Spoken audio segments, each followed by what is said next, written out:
은혜를 입은 사람이라는 제목입니다. 하나님께 은혜를 입은 사람입니다. 어느 날 갑자기 마리아에게 천사가 나타났습니다. 그리고 그 천사가 마리아에게 와서 말씀을 하고 있습니다. 그 말씀인 것은 뭐냐면 너가 잉태할 것이다. 그리고 아들을 낳을 것인데 그 아들의 이름은 예수고 그가 기다려오던 메시아다라고 말하고 있습니다. 마리아의 입장에서 보면 기쁨보다는 어쩌면 두렵고 떨림의 순간일 것입니다. 두려웠을 겁니다. 무서웠을 겁니다. 그 천사가 방문한 것 자체가 두렵고 떨리는 일인데 거기에다가 주어지는 메시지가 곧 자신을 통해서 메시아가 온다는 이 사실이 어쩌면 교만한 사람의 입장에서 보면 야, 잘됐다 라고 할지도 모르죠. 그러나 그렇지 않습니다. 그 말은 자체가 두렵고 떨리는 일이었음을 보여주고 있다라는 거 하는 거죠. 오늘 우리는 예수님의 출생에 대한 예고의 모습을 봅니다. 이 마리아의 몸에서, 처녀의 몸에서 성령의 잉태로 말미암아 태어나게 되는 이 예수에 대해서 예고하고 있는 내용을 우리는 오늘 본문 속에서 살펴보는 겁니다. 먼저 하나님의 은혜를 입은 마리아라고 성경은 기록합니다. 28절에 이렇게 말합니다. 그에게 들어가 이르되 은혜를 받은 자여 평안할지어다라고 읽으며 30절에 내가 하나님께 은혜를 입었느니라 라고 말하고 있습니다. 지금 이 일이 이루어지고 있는 이 현장은 갈릴리 나사렛이라고 하는 아주 작은 동네에서 일어난 사건입니다. 그런데 이 나사렛이라고 하는 동네는 소외되고 사람들로부터 인정받지 못하는 그러한 장소였습니다. 또한 거기에 뜻밖의 인물인 마리아라고 하는 한 처녀가 있었습니다. 그는 결혼하기로 약속한 요셉이라고 하는 사람이 있었습니다. 그런데 그 처녀에게 어느 날 갑자기 천사의 방문이 이루어졌고 그에게 말씀하시기를 은혜를 받은 자여라고 말씀하고 내가 하나님께 은혜를 입었다라고 말하고 있는 겁니다. 그러니까 마리아는 하나님의 은혜를 입었다라고 하는 것을 보여주고 있죠. 이 마리아에게 찾아온 하나님의 은혜, 이것은 하나님의 주권적인 강력한 하나님의 역사하심 속에서 일어난 은혜다라고 말할 수 있습니다.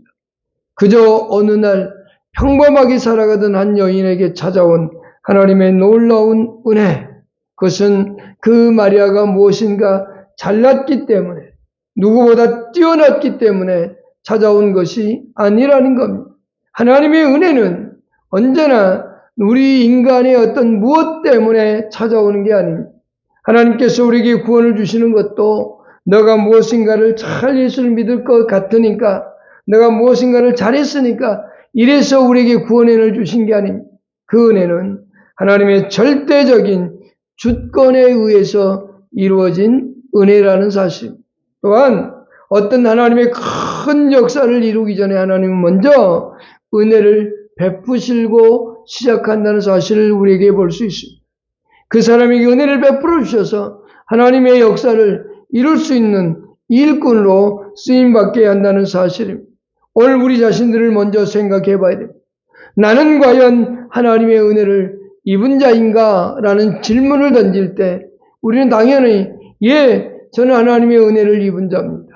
라고 말할 수 있겠죠. 왜냐하면 지금 이 자리에 나와 있다는 것은 구원의 은혜를 받은 거고 또 하나님의 부르심 속에서 나와 있기 때문에 이미 은혜를 받은 사람들이라는 겁니다. 그런데 많은 사람들은 이 하나님의 은혜를 망각하고 삽니다. 잊어버리고 삽니다. 우리는 일주일을 살면서 또는 한 달을 살면서 한 1년을 살면서 일생을 살면서 과연 하나님의 은혜를 얼마나 기억하고 그 은혜에 감사하고 그 하나님이 내게 주신 은혜를 통해서 나에게 무엇인가 이루고 싶었던 일이 무엇이었는가를 한 번쯤은 생각해 봐야 돼요. 멀리 가지 말고 일주일만, 이 앞쪽 한 주 동안 하나님이 어떤 은혜를 우리에게 주셨는가를 생각해 봐야죠. 어떤 일들이 내게 있었는가. 개인적으로 저에겐 놀라운 일들이 많았죠. 교회 일도 있었고 여러 가지 일도 있었고. 여러분들에게는 어떤 일들이 있었는가. 과연 하나님의 은혜가 여러분 가운데 어떻게 임하였는가. 그리고 그 은혜 속에서 내가 어떻게 생활해 왔었는가. 그 은혜를 거절하거나 망각하거나 그렇게 살아왔는가입니다. 은혜의 본질은 하나님이 주권을 가지고 행사한다라고 하는 겁니다. 창세기 6장 8절에 보면 하나님은 노아에게 120년 후에 홍수로 심판할 것이다. 이 명령을 주시면서 그에게 무엇을 말씀하셨냐면 노아는 여호와께 은혜를 입었더라라고 말합니다. 그리고 노아에게 배를 만들라고 얘기합니다. 전혀 이해되지 않는 일들이죠. 그런데 노아에게 배를 만들어라. 근데 성경은 이렇게 말해요. 노아는 여호와께 은혜를 입었더라라고 말입니다. 또한 출애굽기 33장 17절에도 이렇게 말씀합니다. 여호와께서 모세에게 이르시되 내가 말하는 이 일도 내가 하리니 너는 내 목전에 은총을 입었고 라고 말합니다. 모세도 하나님의 은혜를 입었습니다. 그 또한 하나님의 은혜 속에서 그렇게 살아갔습니다.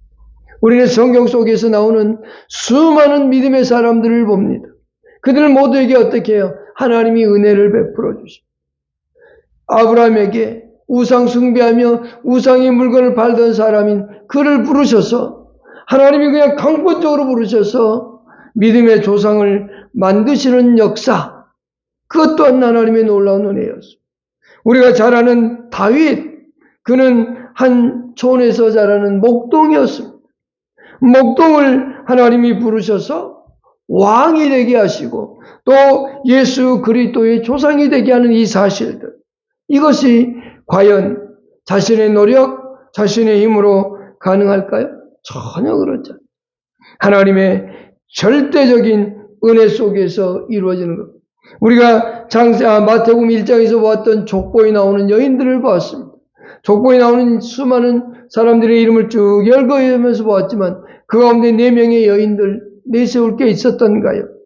다말, 라합, 룻, 우리아의 아내 바세바, 그들이 과연 하나님 앞에서 내놓을 만한 게 있었던가요?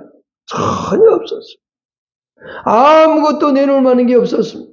그런데도 하나님은 그들에게 은혜를 베푸셔서 예수님의 족보에 기록될 수 있는 복을 주셨다는 겁니다. 또한 예수님의 제자들을 보십시오. 예수님의 제자들이 과연 예수님의 제자로서 합당한 삶을 살아갈 만한 사람들이었는가, 자격이 있었는가. 그러나 예수님은 그들을 부르셔서 제자 삼으시고 가르치시고 또 가르쳐도 떠나가지만 또 그들을 부르시고 은혜를 베푸시는 하나님의 놀라운 은혜를 볼 수 있었습니다. 우리는 성경 안에서 성경의 모든 역사는 하나님의 은혜를 받은 사람들, 은혜를 주시고 그 은혜를 받은 사람들의 역사를 이루어가고 있는 걸 볼 수 있습니다. 오늘 내가 입은 은혜는 무엇인가를 생각해 봐야 돼요. 내가 하나님께 구원받은 은혜, 그것 말고도 우리가 살아가고 있는 삶의 현장 속에서 누리는 은혜 수도 없이 많습니다. 그런데 우리는 그 은혜를 잊습니다. 하루를 마감하고 잠자리에 드는 순간 하나님의 은혜로 내가 오늘 하루를 살았구나. 내가 오늘 아침 눈을 뜨면서 하루를 시작할 때 하나님이 내게 은혜를 베푸셔서 오늘 하루 눈을 뜨고 하루를 살아갈 수 있구나. 이런 생각을 하고 살았는가입니다. 우리는 이 입은 은혜가 무엇인가를 생각해야 됩니다. 고린도서 15장 10절에서 사도 바울은 자신에게 준 은혜를 이렇게 고백합니다. 우리 한번 읽어보실까요? 시작. 그러나 내가 나된 것은 하나님의 은혜로 된 것이니 내게 주신 은혜가 헛되지 아니하여 내가 모든 사도보다 더 많이 수고하였으니 내가 한 것이 아니요 오직 나와 함께 하신 하나님의 은혜로다라고. 은혜를 입은 사람에게 나타나는 현상은 뭐냐? 여기 마리아에게 하나님이 함께 하고 있다는 사실. 마리아에게 천사가 와서 들려준 소식은 두렵고 떨리는 소식이었습니다. 그러나 은혜를 받은 사람에게는 언제나 나타나는 현상 뭐예요? 하나님이 함께 한다는 사실. 여러분, 하나님은 저와 함께 일주일을 사셨습니다. 아니, 지금까지 일생을 함께 살아오셨습니다. 우리는 그 하나님과 함께, 하나님은 나와 늘 함께하고 있었는데 우리는 그 하나님을 잠시 잊어버릴 때도 있었습니다. 그러면서 다가오는 삶의 현장 속에서 두렵고 떨리며 살지는 않았습니다. 마리아가 두렵고 떨릴 때 하나님 말씀합니다. 두려워하지 말라라고 말합니다. 천사를 만난 사람들의 특징이 바로 두려움이었습니다. 하나님 앞에서 하나님의 음성을 듣는 것 또한 두려움이었습니다. 그때 천사는 말합니다. 두려워하지 말라라고 말합니다. 그러면서 은혜를 받은 자라고 하나님이 너와 함께하고 있다고 말합니다. 그렇습니다. 여러분, 우리는 하나님이 오늘 또 함께하고 있다는 사실을 잊어버리면 안 됩니다. 언제나 삶 속에서 하나님이 나와 함께하고 있다는 이 사실 늘 기억하고 살아갈 수 있기를 축복합니다. 31절로 33절까지 한번 보십시다. 31절로 33절 누가복음 1장 읽어보겠습니다. 시작. 보라, 내가 잉태하여 아들을 낳으리니 그 이름을 예수라 하라. 그가 큰 자가 되고 높으신 이의 아들이라 일컬어질 것이요 주 하나님께서 그 조상 다윗의 왕위를 그에게 주시리니 영원히 야곱의 집을 왕으로 다스릴 것이며 그 나라가 무궁하리라. 마리아에게 주어진 말씀입니다. 무슨 말인가요? 천사가 말합니다. 30절에 마리아여 무서워하지 말라 내가 하나님께 은혜를 받았다라고 말씀하고 나서 말하고 있는 게 뭐냐면 보라 내가 잉태하여 아들을 낳으리니 라고 말합니다.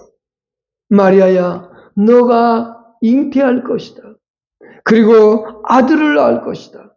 근데 그 이름을 예수라고 해라 라고 이해할 수 없는 하나님의 계획을 마리아는 듣습니다. 우리는 하나님의 계획을 이해할 수 없어요. 두 번째 생각할 게 그겁니다. 우리는 하나님께서 세우신 계획을 이해하고 실천하는 사람은 한 사람도 없습니다. 하나님의 놀라운 계획은 우리가 알 수 없습니다.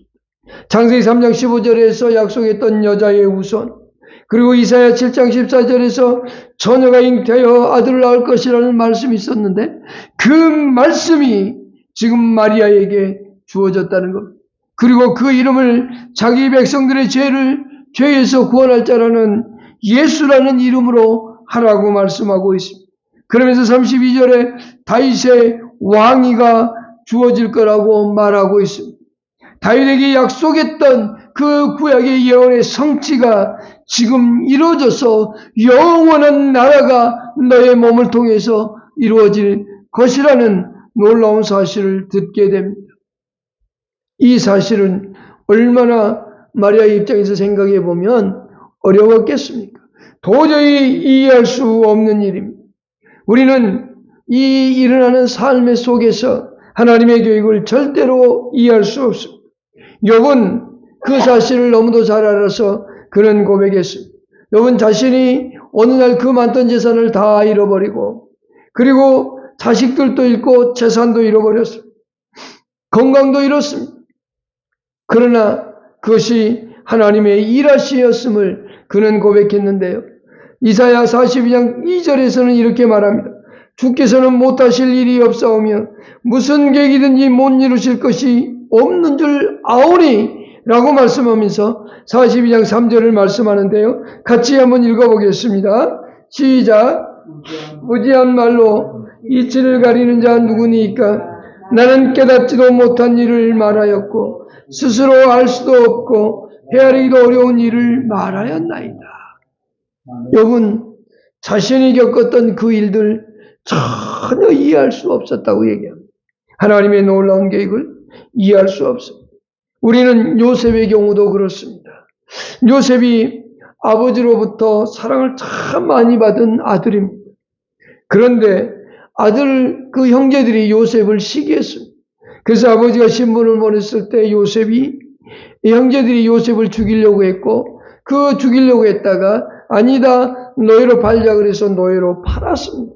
그때 요셉은 몸부림쳤습니다. 형들에게 살려달라고.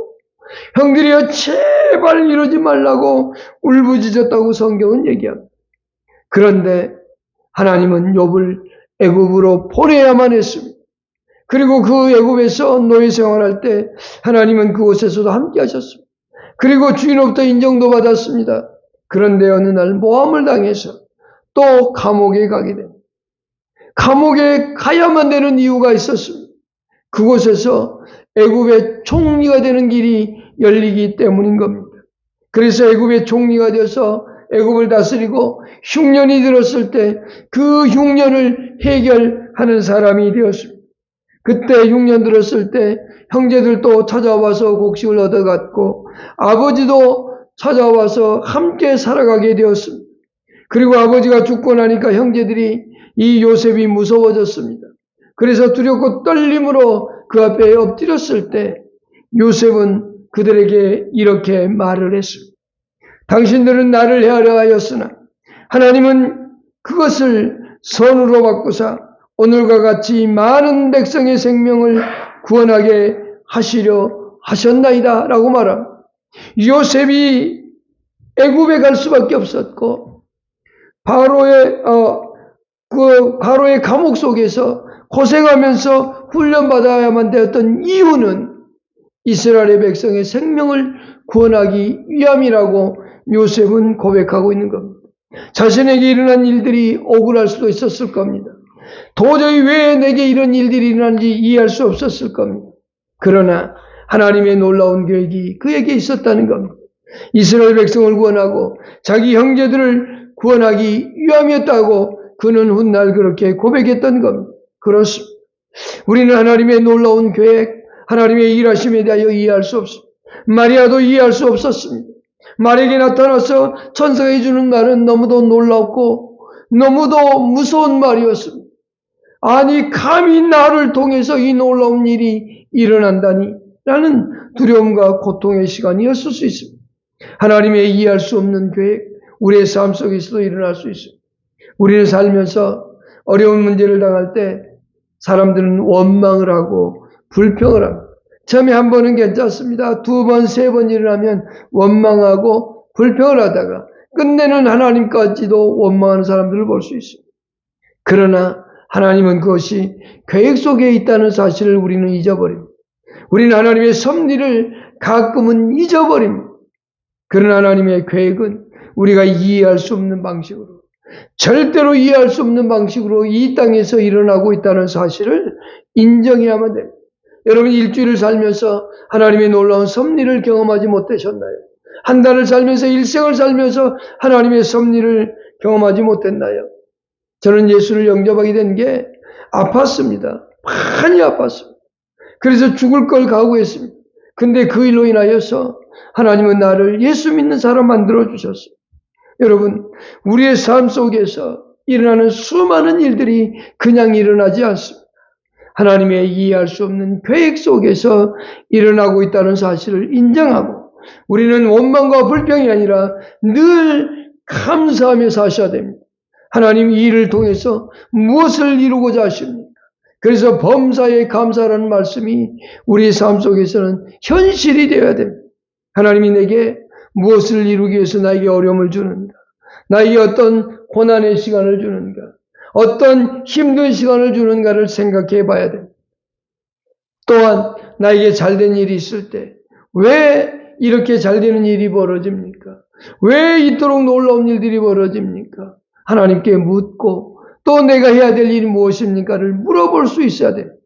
이 마리아에게 임한 이것은 이해할 수 없는 놀라운 일이었지만 그러나 분명한 것은 하나님의 섭리 속에 있는 계획이었다라고 하는 사실. 또한 누가복음 이제 1장 34절로 37절 읽어보십시다. 34절로 37절을 다 같이 읽어보겠습니다. 시작. 마리아가 천사에게 말하되 나는 남자를 알지 못하니 어찌 이 일이 이르리까? 천사가 대답하여 이르되 성령이 내게 임하시고 지극히 높으신 의 능력이 너를 덮으시리니 이러므로 나실 바 거룩한 이는 하나님의 아들이라 일컬어지리라. 보라 내 친족 엘리사벳도 늙어서 아들을 낳으니 본래 임신하지 못한다고 알려진 이가 이미 6달이 되었나니 대저 하나님의 모든 말씀은 능하지 못하심이 없느니라. 아멘. 세 번째 우리가 생각할 것은요, 전능하신 하나님의 능력입니다. 하나님에게는 불가능 자체가 없습니다. 저의 인생 사전에는 불자와 못자와 안자가 없습니다. 불가능하다는 이 말을 자체를 하지 않습니다. 불가능해서 불을 떼버리면 가능하게 됩니다. 안 된다 해서 안자를 빼버리면 된다가 됩니다. 못한다 해서 못자를 빼버리면 한다가 됩니다. 우리는 이런 사실을 없애버려야 돼요. 왜냐? 하나님에게는 못한 것이 없고 안 되는 것이 없고 불가능한 것이 없기 때문에 그렇습니다. 하나님께서 행하시는 일에는 전혀 안 되는 게 없습니다. 마리아가 두려워서 물어봅니다. 마리아가 천사에게 말하되 나는 남자를 알지 못하니 이 일이 있으리까? 34절에 그렇게 질문을 하지요. 아니, 나는 남자하고 한 번도 잠자리를 한 적도 없는데요. 어떻게 이 일이 일어날 수 있단 말입니까? 라고 할 때 35절에 천사가 이렇게 말합니다. 35절을 우리 한번 다시 읽겠습니다. 시작. 천사가 대답하여 이르되 성령이 내게 임하시고 지극히 높으신 이의 능력이 너를 덮으시리니. 아멘. 성령이 내게 임하시고 지극히 높으신 이의 능력이 너를 덮으실 거다라고 얘기합니다. 이것은 하나님의 창조적인 능력이 너를 덮겠다는 선언입니다. 천지창조를 만드실 때 하나님은 말씀하셨습니다. 그리고 그 말씀하셨던 것이 그대로 다 일어났었던 겁니다. 여기서 천사는 하나님의 그 능력을 그에게 말씀하고 있습니다. 하나님께 천지창조를 했던 그 하나님의 능력이, 천지를 만드셨던 그 하나님의 놀라운 역사의 능력이 너에게 지금 임하였고 너를 덮었단다 라고 말하는 겁니다. 이것은 인간의 생물학적 한계를 초월하는 하나님의 놀라운 역사를 말씀하고 있습니다. 그러면서 하나님이 한번 말씀한 것은 반드시 이루어진다는 사실을 설명하고 있습니다. 말씀의 절대성을 우리에게 말씀하고 있는데요. 절대적인 걸 말씀하고 있습니다. 37절에 말씀합니다. 대저 하나님의 말씀은 능하지 못하심이 없느니라.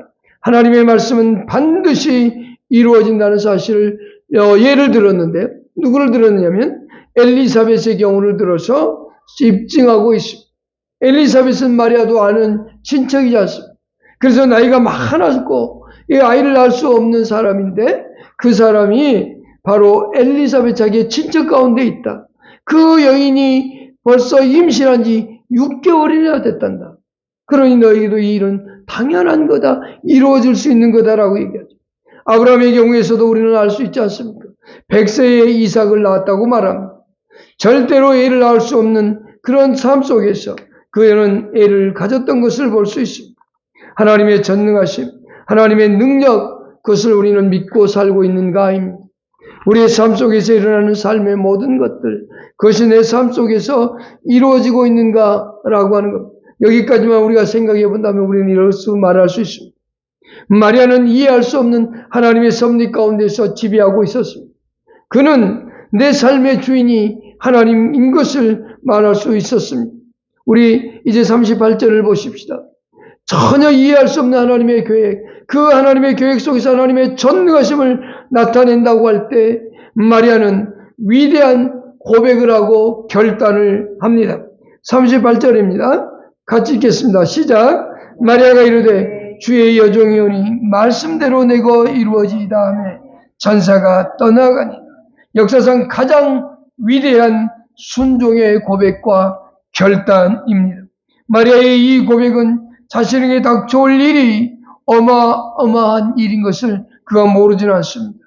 자신이 임신했다는 사실이 드러날 때 가져올 파장 그리고 위협을 알고도 마리아는 순종의 결단을 했습니다.